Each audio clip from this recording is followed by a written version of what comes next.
시편 143편 4절부터 12절까지 말씀. 그러므로 내 심령이 속에서 상하며 내 마음이 내 속에서 참담하니이다. 내가 옛날을 기억하고 주의 모든 행하신 일을 읊조리며 주의 손에 행하신 일을 생각하고 주를 향하여 손을 펴고 내 영혼이 마른 땅같이 주를 사모하나이다.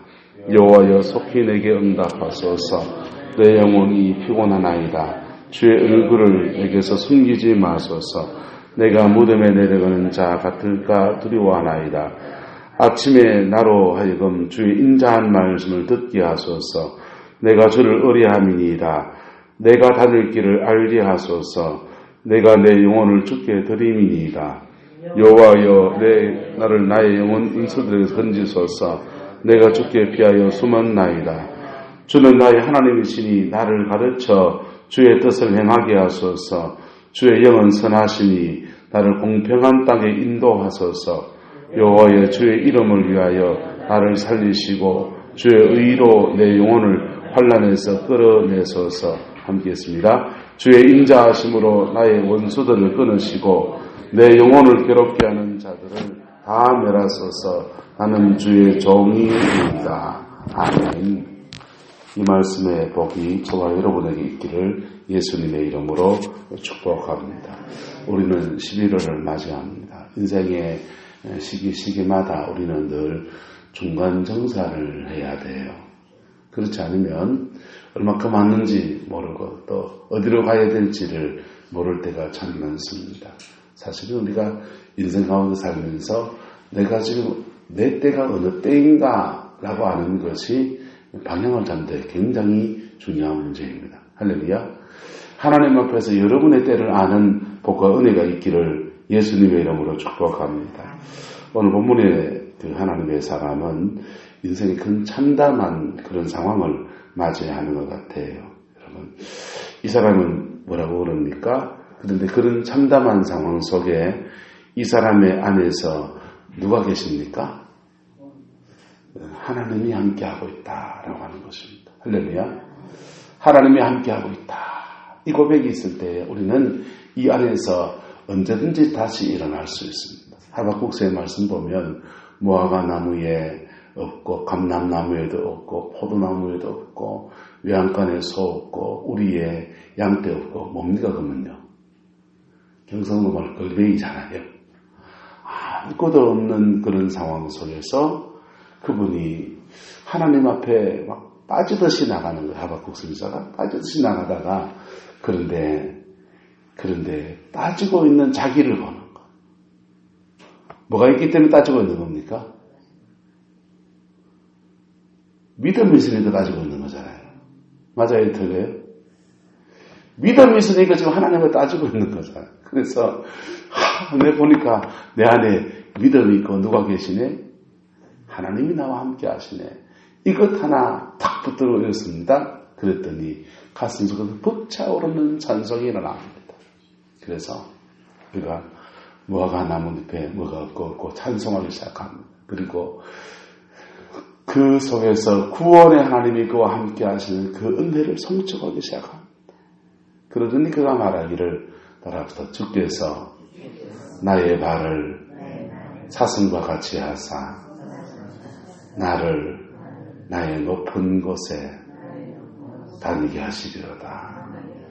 할렐루야. 이제 새로운 비전에 대한 꿈을 꾸는 것입니다. 오늘 시편 143편은 조금 더 구체적으로 이런 부분들을 풀어놓아 놓았어요. 자, 이 다윗의 시입니다. 다윗이 인생 여정 안에서 너무나 많은 참담함들을 겪다 보니까 3절에 보시면 원수가 내 영혼을 모하여 핍박하여 내 생명을 땅에 엎어서 나로 모았지 죽은 지 오랜 자같이 나를 흑암에 두었나이다. 얼마나 참담한 상황인지 3절은 그렇게 말하는 것입니다. 그래서 그 속에서 4절에 내 심령이 속에서 뭐한다고 합니까? 상하고 내 마음이 내 속에서 뭐하다고요? 참담하니이다. 그랬어요. 자, 여러분, 성도는 이런 상황에서 마음을 지켜야 됩니까? 못 지켜야 됩니까? 지켜야 되는데 이 다윗은 지금 지키고 있다, 못 지키고 있다? 지금 못 지키고 있는 거죠. 마음이 상했잖아요. 상했고 심령이 속에서 상했고 영혼이란 말이에요. 심령이. 영혼이 내 속에서 상했고 내 마음이 내 속에서 뭐하다? 참담함이다. 라고 하면서 자기의 바닥까지 내려간 자기의 영성 이 속에서 다시 일어서는 기도를 하고 있는 것입니다.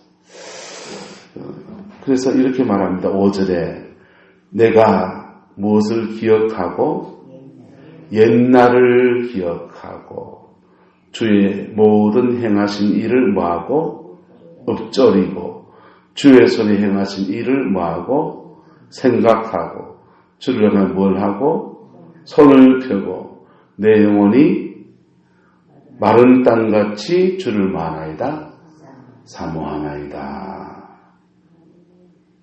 5절과 6절에 바닥까지 내려간 자기 영혼의 그 참담한 상태에서 다시 하나님을 향해서 마음을 열고 손을 들고 기도하며 그 상한 마음 가운데 임하시는 은혜를 갈구하는데 마른 땅같이 주를 사모하나이다 라고 기도합니다.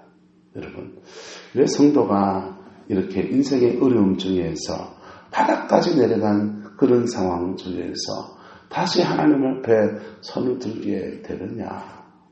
여러분, 중세의 어떤 성에서 전쟁이 났습니다. 전쟁이 나가지고 그만 성이 함락되고 사람들이 포로로 잡혔습니다. 남자들은 얼추 죽고 여자들 성에 남아있던 사람은 다 포로로 잡혔어요. 그럴 때에 성을 정복한 사람들이 말합니다. 정복한 군주가 말합니다. 나는 기사다. 젠틀한 기사다. 점잖고 신사고 기사다. 그래서 여자들을 해치지 않겠다. 여자들은 자기가 집에서 가장 소중한 거 한 가지 들고서 그거 있어야 사니까 그거 들고 이성을 떠나라. 그러면 살려주겠다. 그랬어요. 그랬더니요. 그 여자들이 어떻게 한 줄 아십니까? 그가 잡혀있는 자기 신랑을 들쳐 얻고서 그 성을 빠져나가는 성을 정복한 군주가 참 기가 막힙니다. 금붙이 들고 가는 것도 아니고 보석을 챙겨가는 것도 아니고 누굴 들쳐 얻고서요? 신랑을 들쳐 얻고서 빠져나가는 걸 보면서 참 지혜로운 사람들이다 그랬어요. 보세요. 우리가 인생을 다시 일어서려고 할 때에 사람들이 뭐 지게 지고 가면은 지게 짝짝이로 짚고 일어서야 된다고 하듯이 뭘 짚고 일어서야 될 텐데 금을 들고 갈 수도 있고 우리나라 사람들 이북에서 내려올 때 땅 문서도 많이 가져왔어요. 다시 돌아가면 농사 지을 거야. 땅은 도망가지 않는다. 금붙이도 들고 왔습니다. 근데 그런 거 들고 온 사람들이요. 한번 남한에 내려가서 다 살림을 읽었죠. 그런데 그 성의 사람들은요. 누굴 들고 갔다고요? 신랑을. 누구만 있으면? 신랑만 있으면 삼지라도 개간해서 농사 지으면 되고 자식은 새로 넣으면 되고 신랑만 있으면 된다고 생각하는 것이죠. 여러분, 우리의 신앙생활에는 사실은 주님만 계시면 언제든지 시작합니다. 할렐루야. 이걸 절실하게 깨달은 사람이 구약 성경의 야곱이라는 사람이에요. 아버지 속이고 형님 사기쳐서 장자의 명분을 뺐고요. 축복 다 받았고요. 그런데 그렇게 받을 때는 그 욕심이 뭐냐? 아버지 집에 재산이 많다. 종만 할아버지 때부터 해서 318명의 종이 있었으니까 그 400명이 500명이 넘는 남녀 종을 거느린 엄청난 가문이라 그 아버지 집에 그 재물, 물권 그것을 받으려고 하는 그 욕심 때문에 그거 이전 투구에 성적 안에 싸움을 나고 난리가 났는데 정작 아버지 집을 떠날 때는 그에게는 기름 한 병밖에 없는 거예요. 기름 한 병밖에 없고 이제 내 인생은 어떻게 되나라고 갔는데 하나님이 외삼촌 라반의 집에 가니까 거기도 계시고 할렐루야. 그래서 그의 인생에 화가 될 만한 걸 다 복으로 바꾸어서 인생의 놀라운 것들을 허락해 주시는 것. 그래서 복의 근원은 누구시다? 하나님이시다. 축복의 근원은 하나님이시다. 그 외삼촌 라반의 집에서 형님 차지해버린 그 물질에 대한 소유욕이 다 사그러질 만큼 주시고 난 뒤에야 주님이 돌아가라 하시는 거예요. 그래야 뭘 안 하니까? 이전 투구를 안 하니까. 자, 그렇게 여러분, 저와 여러분의 인생의 복이 하나님인 줄 믿습니다. 그분을 붙들면 모든 것을 붙든 것이고 그분을 놓치면 모든 것을 가져도 다 잃은 자와 같은. 에서는 세상적인 것을 다 가진 사람이었습니다. 그러나 하나님이 없기 때문에 모든 것을 다 잃은 자와 같은. 그러나 야곱은 세상적인 것은 다 형한테 줘버렸습니다. 준 게 아니죠. 뺏겼죠. 뺏겨버렸습니다. 그러나 그 안에 누가 계시기 때문에? 하나님이 계시기 때문에 모든 것을 그 안에서 창작을 일구어가는 능력이 그에게 부어지게 된 겁니다. 오늘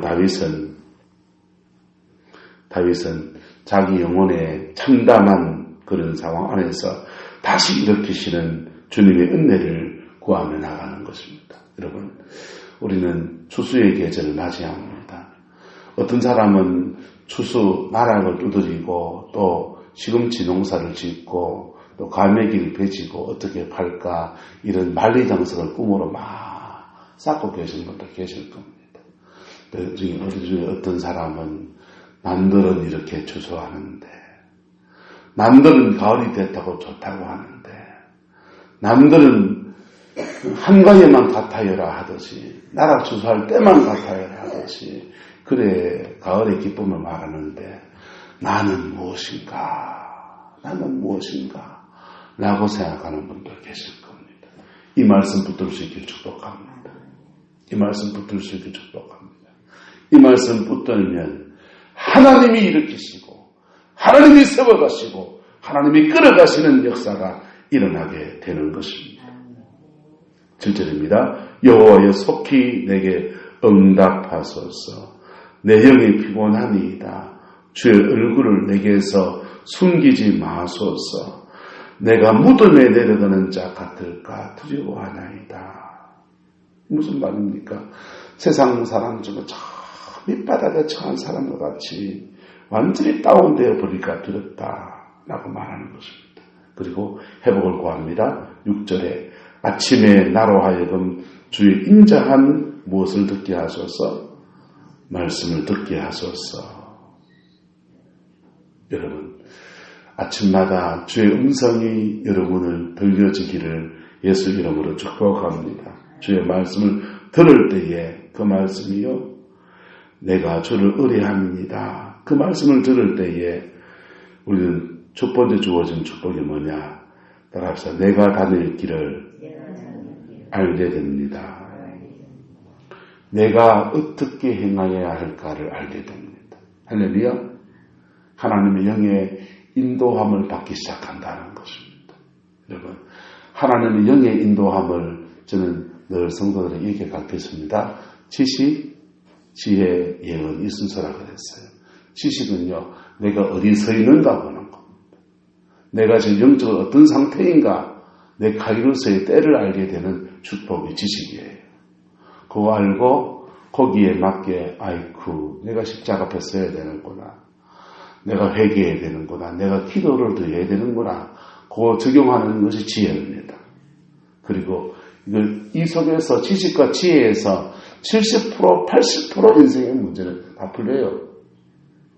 저는 순종하기 힘들어서 그렇지.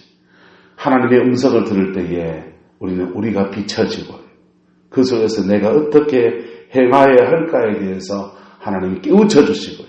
그래서 믿음의 여정을 가는 것입니다. 그러다 보면은 주님이 점점 더 예수 안에서 우리의 삶을 평안으로 형통으로 끌어가시는 역사가 일어나게 되는 그런 것들이 세상에서 보여지는 인도함이지요. 뭐 어느 길로 가라, 서울로 가라, 마산으로 가라, 직장에 어디 취직해라, 이런 것들은 그 다음 여정이란 말이에요.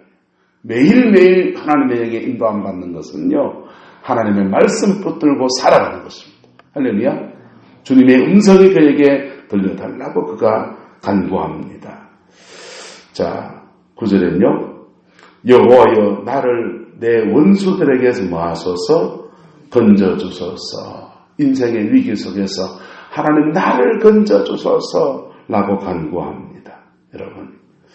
그리고요 10절에 주여 나의 하나님이시니 나를 가르쳐 주의 뜻을 뭐하게 하소서, 행하게 하소서. 나를 가르쳐 주의 뜻을 행하는 자 되게 하소서. 그 다음은요, 나를 어떤 땅으로? 공평한 땅으로 모아소서.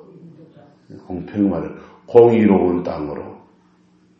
하나님의 정직한 판단 속에서 내가 복을 받는 은혜의 땅으로 이끌어 주소서. 여러분, 불의한 재판이 펼쳐지면 제일 고생하는 사람이 의인들이라고요. 누가 고생한다고요? 의인들. 양심을 따라서 곧게 걸어가는 사람들이요, 불의한 재판을 하는 데서 제일 어려움을 겪는 거예요. 그런데 하나님, 내가 정직하게 믿음의 여정을 가는데 주님이 공평하고 정직한 판단 안에서 나를 세워주소서, 그렇게 간구하는 것입니다. 11절은요, 여호와여 주의 이름을 위하여 나를 모하시고 살려주시고 주의 의로 내 영혼을 어떻게 해요? 환난에서 끌어내소서. 이렇게 주께 간구합니다.